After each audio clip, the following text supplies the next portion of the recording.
오늘도 값없이 베풀어 주시는 주님의 끝없는 은혜를 누리며 승리하는 꿈미래 모든 분들이 되기를 소망합니다. 특별히 내가 필요한 것만 채우려고 하는 욕심쟁이의 삶이 아니라 내가 가졌다 하더라도 다른 사람들이 필요하면 기꺼이 내어줄 수 있는 그런 깨끗하고 맑은 어린아이와 같은 마음으로 살아가기를 바랍니다. 가정의 달을 맞아가지고 가족들과 함께 좀 행복한 시간들을 보내셨나요? 네, 어린이날도 있고 또 내일은 또 어버이날이고 저는 오늘 못 오시는 분들이 좀 많이 계실 거라고 예상을 했는데 어제 박재원 집사님이 출석 체크해 주셔가지고 오늘 거의 다 오시는 걸 제가 확인했습니다. 시간을 보내신 분도 있고 아니면 오늘 저녁이나 아니면 내일 이렇게 가족들과 함께 즐거운 시간을 보내시기로 마음 먹으신 분들도 계실 텐데 여러분들은 행복한 시간을 보내실 거라고 저는 생각을 하는데 아주 가끔은 가족들끼리 함께 모이는데 뜻하지 않게 서로 마음 상하게 하거나 얼굴을 붉히는 일도 생기기도 합니다. 우리 꿈이 있는 미래교회 모든 분들은 그렇지 않기를 않으실 거라고 믿기도 하고요. 또 그렇게 만들어 가시기를 바랍니다. 오늘 우리가 함께 나누는 말씀은요. 없었으면 좋았을 뻔한 그러한 가족의 이야기입니다. 하나님의 약속대로 아브라함은 이삭을 얻었고요. 이삭은 믿음의 순종을 통해서 아브라함이 받은 그 축복을 이어갔습니다. 그리고 나이가 들어서 리브가를 만나서 가정을 꾸려가지요. 창세기 25장 22절과 23절의 말씀 가운데 보면요. 리브가는 쌍둥이를 배웠는데 그들이 태의 안에서 서로 싸웠다. 그래서 리브가는 이렇게 괴로워서야 내가 어떻게 견디겠느냐 하면서 이 일을 알아보려고 주님께로 나아갔다. 주님께서 그에게 대답하셨다. 두 민족이 너의 태 안에 들어있다. 너의 태 안에서도 두 백성이 나뉠 것이다. 한 백성이 다른 백성보다 강할 것이다. 형이 동생을 섬길 것이다. 라는 이야기가 있고요. 또 창세기 25장 25절부터 27절 말씀 가운데 보면요. 먼저 나온 아이는 살결이 붉은 데다가 온몸이 털투성이어서 이름을 에서라고 하였다. 이어서 동생이 나오는데 그의 손이 에서의 발꿈치를 잡고 있어서 그 이름을 야곱이라고 하였다. 두 아이가 자라 에서는 날쌘 사냥꾼이 되어서 들에서 살고 야곱은 성격이 차분한 사람이 되어서 주로 집에서 살았다. 이렇게 전하고 있습니다. 이삭과 리브가 사이에 태어난 아이가 두 명의 쌍둥이죠. 근데 그 아이들이 엄마 뱃속에서부터 싸웠다고 합니다. 어느 정도였는지 엄마가 그걸 느낄 정도였고 하나님께 가서 물을 정도였어요. 그리고 아이가 태어날 때 보니까 먼저 태어난 아이의 팔꿈치를 잡고 두 번째 태어나는 아이가 나온 거지요. 뱃속에서부터 또 나올 때부터 얼마나 싸웠는지를 알 수가 있습니다. 세상에 먼저 나온 아이의 살결이 붉고 온몸에 털이 나 있었다라고 해서 그 이름을 에서라고 지었대요. 근데 가만히 생각해 보면 좀 소름 돋지 않으세요?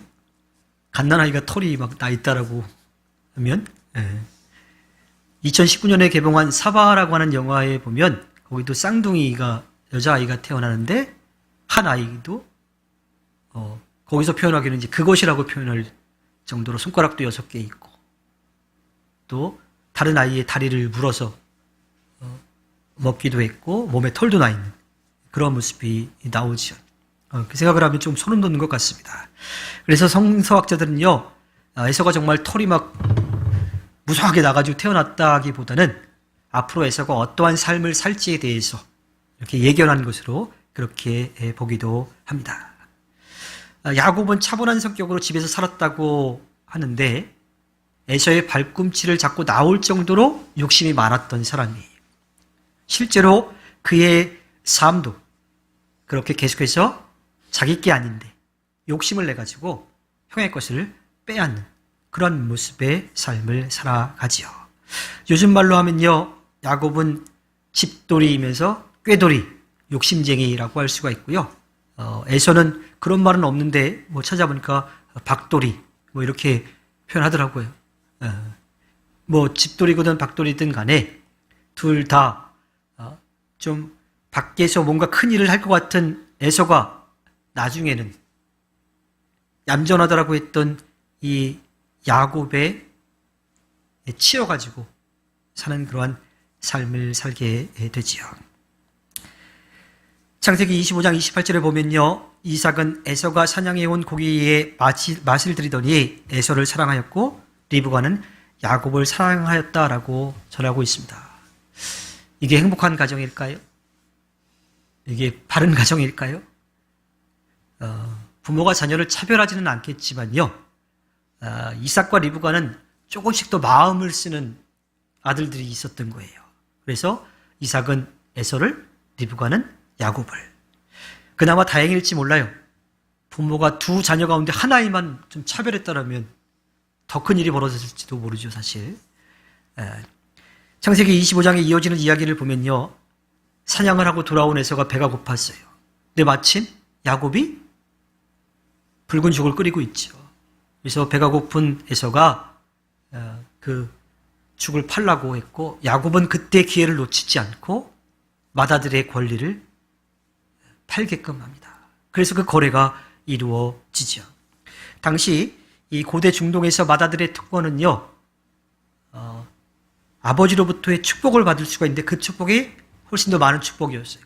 재산을 물려받을 때도 다른 형제들보다 2배의 재산을 받을 수가 있었죠. 그러니까 그 권리가 결코 작은 게 아니었어요. 게다가 아버지가 가지고 있는 모든 권한을 다 위임받아요. 아버지가 족장이었으면 그 아들은 족장이 되는 거예요. 아버지가 왕이었으면 어떻게 돼요? 왕위를 물려받는 거죠.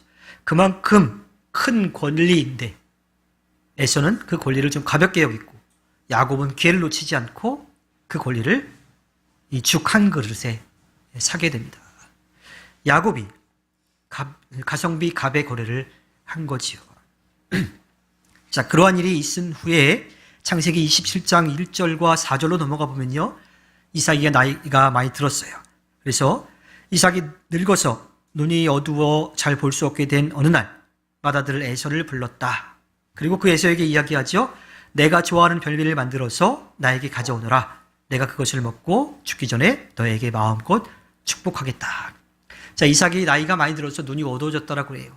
그는 그냥 앞이 침침해진 정도가 아니라 이제 정신이 왔다 갔다 하는 거예요. 정신이 맑을 때도 있지만 갑자기 뭔가를 잊어버리는 그러한 일들이 있는 거지요. 모든 감각이 다 떨어져서 판단을 제대로 할 수 없는 나이가 되었다라고 하는 겁니다. 그래서 이삭이 자기가 이제 곧 죽을 거라고 하는 것을 알고서 자기의 맏아들인 에서에게 축복을 해주려고 해요. 그래서 평소 자신이 좋아하던 에서가 사냥한 음식을 먹고 마음껏 축복해 주려고 하지요. 자, 그런데 창세기 27장 5절과 6절의 말씀을 보면요, 이삭이 자기 아들 에서에게 이렇게 말하는 것을 리브가가 엿들었다. 그리고 리브가가 아들 야곱에게 말하였다라고 합니다. 당시의 문화로 보면요, 맏아들에게 좀 더 많은 것을 준 것은 분명하지만 다른 아이들에게도 그렇게 축복을 해줘야 돼요. 자산도 물려줘야 돼요. 근데 이 이삭의 마음과 리브가의 마음은 서로 완전히 달랐어요. 어떻게 달랐냐면요, 우리말 성경에도 좀 표시가 되어 있긴 하지만 히브리어 원문에 가깝게 다가가 보면요, 이삭은 자기 아들 에서에게만 축복을 해주려고 하고요, 리브가는 자기 아들 야곱에게만 축복을 해주려고 해요. 무슨 얘기인지 아시겠어요? 아빠와 엄마가 서로 마음을 두고 있는 아들에게만 축복을 해주려고 하는 거예요. 그리고 또 그 원문에 가까이 보면 이삭에게 아들은 에서만 있고 리브가에게 아들은 야곱만 있는 것처럼 그렇게 표현하고 있다고 하는 거예요. 뭔가가 잘못되어 있지요. 한동안 인기를 끌었던 우리 아이가 달라졌어요라고 하는 프로가 있습니다. 그 프로에 보면 아이들이 좀 이상한 행동을 하죠. 또 돌발 행동을 해요. 좀 과격하게 행동을 합니다. 그런데 그 원인을 쭉 찾아가 보면 그 원인이 어디에 있어요? 대부분 부모에게 있어요. 그 부모가 아이들을 좀 잘 양육하지 못한 데서 그런 일들이 발생하는 것을 많이 볼 수가 있죠. 가정을 세우는 일 자체가 그렇습니다. 부부 사이에도 마찬가지고 부모와 자녀 사이도 마찬가지예요. 서로 처음 하는 일이라 어떻게 해야 되는지 몰라가지고 실수하기도 하고요. 또 안다 하더라도 실수하기도 하는 거죠. 그래서 부부학교 또 부모 학교가 필요한 이유를 알 수가 있습니다. 모든 가정에 딱 들어맞지 않는다 하더라도 기본적으로 부부가 서로 어떻게 대해야 되는지 또 부모가 자녀를 어떻게 대해야 되는지를 알 수 있게 되기 때문이죠. 제일 중요한 건 서로 같은 인격체로서 서로 존중하면서 대해야 된다고 하는 겁니다. 결국 야곱을 더 사랑한 리브가의 욕심과 형보다 더 많은 것을 얻겠다라고 했던 이 야곱의 욕심이 에서가 받아야 될 축복을 가로채게 됩니다. 이삭의 부탁을 받고 에서가 사냥을 하러 간 사이에 리브가와 야곱이 짜고서 에서 행세를 하지요. 얼마나 철저하게 준비했는지 몰라요. 눈이 어두워서 잘 보지 못하는 그 아버지 앞에 가지만 혹시라도 들킬까봐 손에다 털도 붙이고 아마 목소리도 에서처럼 그렇게 성대모사도 했을 겁니다. 게다가 이렇게 물어볼 때는 이렇게 대답하라고 그렇게 시나리오까지 다 짜두었던 거죠. 자, 그러고 나서 오늘의 이야기가 시작이 되죠. 창세기 27장 18절에 보니까 야곱이 아버지에게 가서 아버지 하고 불렀다. 그러자 이삭이 나 여기 있다. 아들아, 너는 누구냐? 하고 물었다. 자, 나이가 들어서 판단력이 흐려진 이삭이었지만 그래도 아버지니까 아들은 구분할 수 있었던 거예요. 그래서 누군지 묻는 거죠. 그러자 19절에 가면 야곱이 아버지에게 말하죠. 저는 아버지의 맏아들 에서입니다. 욕심이 난 야곱은 형인 에서라고 말을 합니다. 그런데 이삭은요, 이상한 김새를 느끼고서 어떻게 이렇게 빨리 사냥을 해서 맛있는 음식을 해왔는지 묻습니다. 이어지는 20절에 보면 야곱이 대답하는데요. 아버지께서 섬기시는 주 하나님이 일이 잘 되게 저를 도와주셨습니다. 라고 거짓말을 합니다. 이삭의 의심은 한 번에 사라지지 않았어요. 그래서 21절에 보면 이삭이 야곱에게 말하죠. 얘야, 내가 너를 좀 만져볼 수 있게 이리 가까이 오너라. 네가 정말로 나의 아들 에서인지 좀 알아보아야겠다 합니다. 근데 그것까지도 이미 리브가와 야곱은 다 준비해 놓았던 거지요. 에서와 야곱의 외모가 많이 다르니 직접 만져보고 확인하려고 했지만 이미 준비되어 있어서 이게 아닌가? 에서가 맞나라는 그런 생각을 하게끔 만들지요. 그래도 많은 준비를 했지만 여전히 이삭은 의심합니다. 22절에 보니까 야곱이 아버지 이삭에게 가까이 가니 이삭이 아들을 만져보고서 중얼거렸다. 목소리는 야곱의 목소리인데 손은 에서의 손이로구나. 그래서 이삭은 다시 한 번 더 에서인지 묻습니다. 그리고 그 대답을 듣고 가까이 가서 냄새도 맡아본 다음에 준비된 음식을 맛있게 먹고 마음껏 축복을 해주지요. 근데 그 축복의 내용이 어떤 내용이냐면요. 창세기 27장 28절과 29절에 하나님은 하늘에서 이슬을 내려주시고 땅을 기름지게 하시고 곡식과 새 포도주가 너에게 넉넉하게 하실 것이다. 여러 민족이 너를 섬기고 백성들이 너에게 무릎을 꿇을 것이다. 너는 너의 친척들을 다스리고 너의 어머니의 자손들이 너에게 무릎을 꿇을 것이다. 너를 저주하는 사람마다 저주를 받고 너를 축복하는 사람마다 복을 받을 것이다. 아브라함이 하나님으로부터 받은 축복이고요. 그리고 이삭의 아버지 아브라함으로부터 받은 그 축복이에요. 모든 것을 아시고 모든 것을 하실 수 있는 하나님께서 그의 삶의 모든 것들을 지키고 돌봐주시고 채워주실 것이라고 하는 축복인 거지요. 주님께서 우리들에게 베풀어 주시는 은혜는요. 야, 이번 한 번만이야. 다음은 없어. 이런 축복이 아니. 우리를 사랑하시는 주님께서 우리를 위해 베풀어 주신 그 은혜를 언제나 마음껏 누리기를 바라시는 거지요. 그런데 엉뚱하게 우리가 욕심을 내며 주님을 도깨비 방망이처럼 생각해가지고 그냥 우리의 필요에 맞춰가지고 채우려고 하기 때문에 문제가 발생을 하는 겁니다. 제가 예전에 램프 요정 지니에 대한 이야기를 드린 적이 있는데 기억나세요? 세 가지 소원 들어달라 그럴 때 마지막 소원은 무조건 내 소원 다 들어달라고 하는 거예요. 한번 생각해 봅시다. 제가 그 진이를 만났을 때 마지막 소원은 내 소원 다 들어주는 거야 라고 그렇게 한다 그랬는데요. 주님은 우리가 그렇게 얘기하기도 전에 이미 그렇게 해주시려고 마음 먹고 계시는 거죠. 그걸 준비해 주고 계세요. 그리고 언제든지 준비가 되면 우리가 그걸 받을 준비가 되면 그것을 베풀어 주시는 분인 거죠. 이것이 바로 주님의 사랑입니다. 주님의 사랑은 아들까지도 내어주는 사랑인 거지요. 공의와 정의로 심판하시는 분이시지만 우리가 절대로 심판받기를 바라지 않으시는 분이십니다. 심판받지 않고 구원의 은혜를 누릴 수 있도록 손수 길을 열어주시고 그 길로 오기를 기다리고 계시고 또 도와주십니다. 자, 오늘의 말씀으로 다시 돌아와 볼까요? 창세기 21장 22절의 말씀을 볼까요? 야곱이 아버지 이삭에게 가까이 가니 이삭이 아들을 만져보고 중얼거렸다. 목소리는 야곱의 목소리인데 손은 에서의 손이로구나. 이삭이 정말 야곱이 속이고 에서처럼 행동한 것을 몰랐을까요?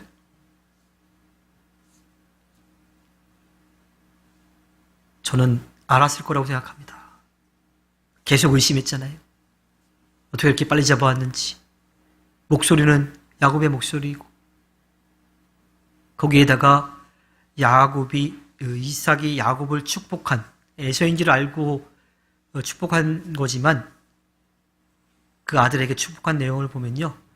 사냥꾼이 받을 축복이 아니에요. 땅에 뿌리를 받고 살아갈 사람의 축복인 거지요.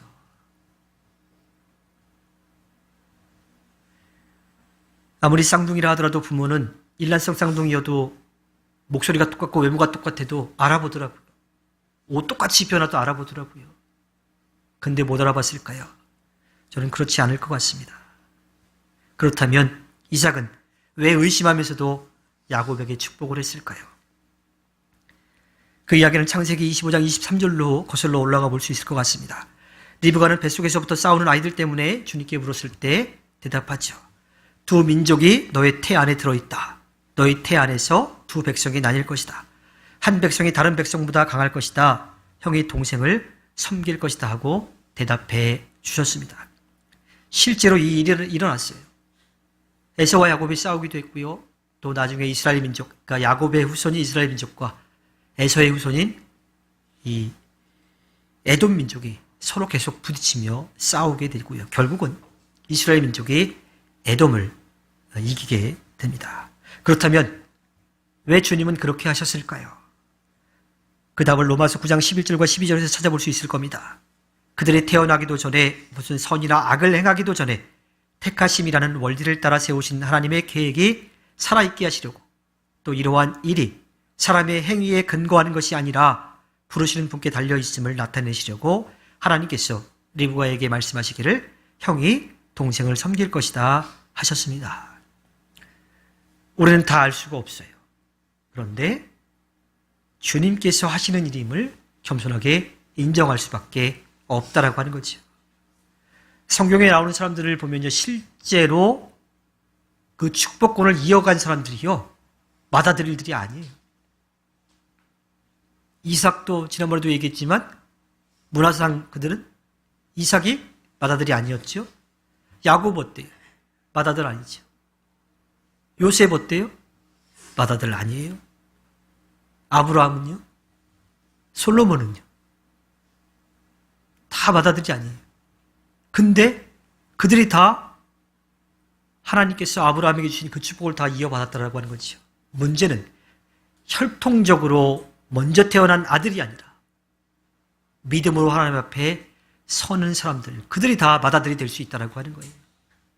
그러니 지금 우리도 믿음으로 주님 앞에 맏아들이 되어서 주님이 주시는 그 축복을 마음껏 누릴 수 있다라고 하는 겁니다. 주님이 정해놓으신 것은요, 주님의 말씀을 믿고 따를 때 은혜를 누리게 해주시는 것밖에 없어요. 너는 축복받을 거고 넌 저주받을 거라고 하나님이 그렇게 정해놓으신 게 아니라고 하는 거지. 하나님의 은혜는 그렇게 우리에게 베풀어 주십니다.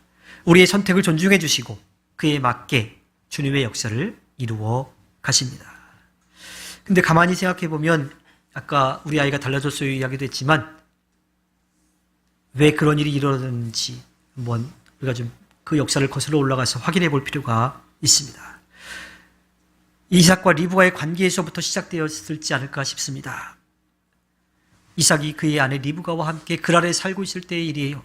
창세기 26장 7절에 보면 그곳 사람들이 이삭의 아내를 보고서 그에게 물었다. 그 여인이 누구요? 이삭이 대답하였다. 그는 나의 누이요. 이삭은 그는 나의 아내요 하고 말하기가 무서웠다.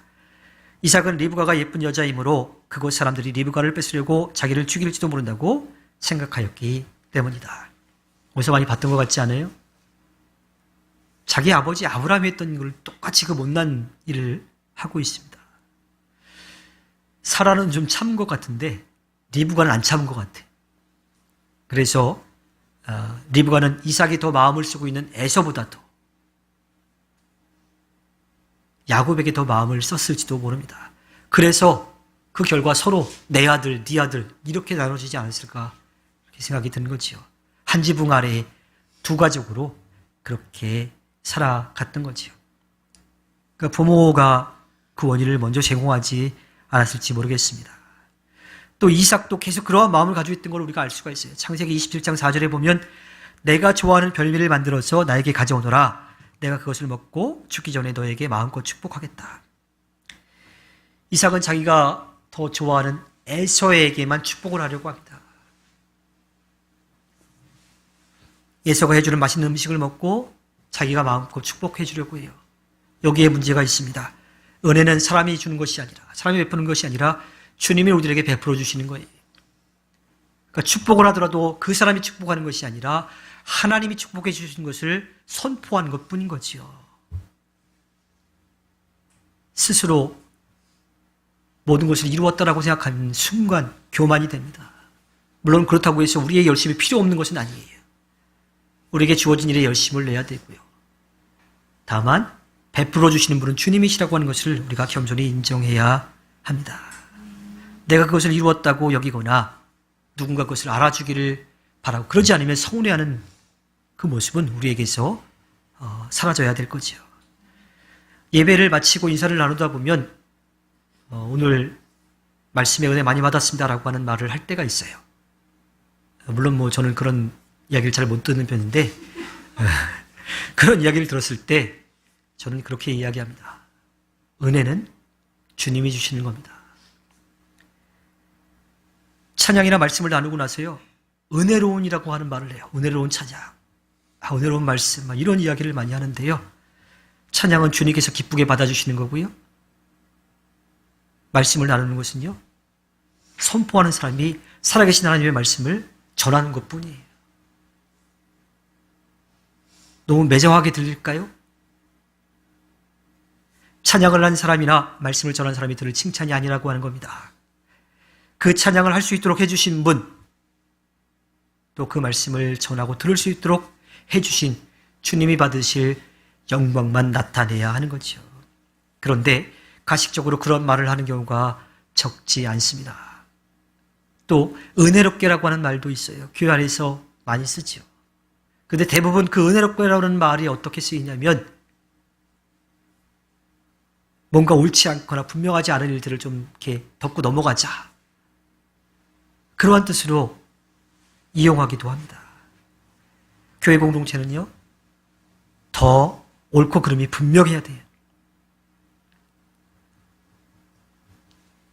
다만 잘못된 일에 대해서 우리가 정죄하는 것이 아니라 그 일이 바로잡힐 수 있도록 함께 기도하며 힘쓰는 거죠.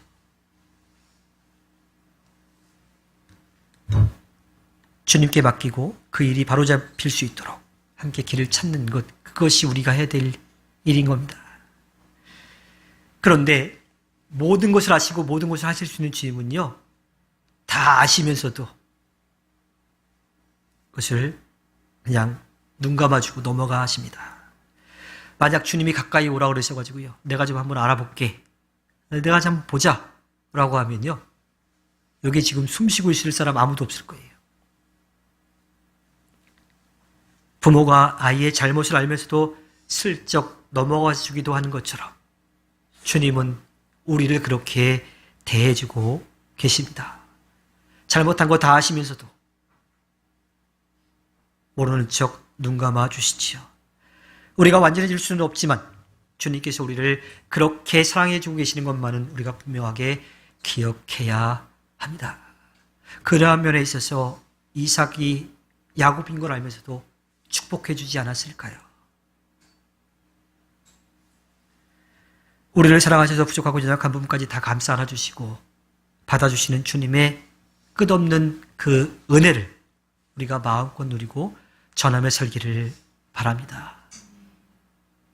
내 것만 채우려고 하는 욕심이 아니라 내가 받은 걸 감사하고 그것을 기꺼이 나누면서 이 땅 가운데 주님의 아름다운 뜻을 펼쳐가 주님께 기쁨을 드리는 꿈미래 모든 분들이 되기를 주님의 이름으로 부탁드립니다.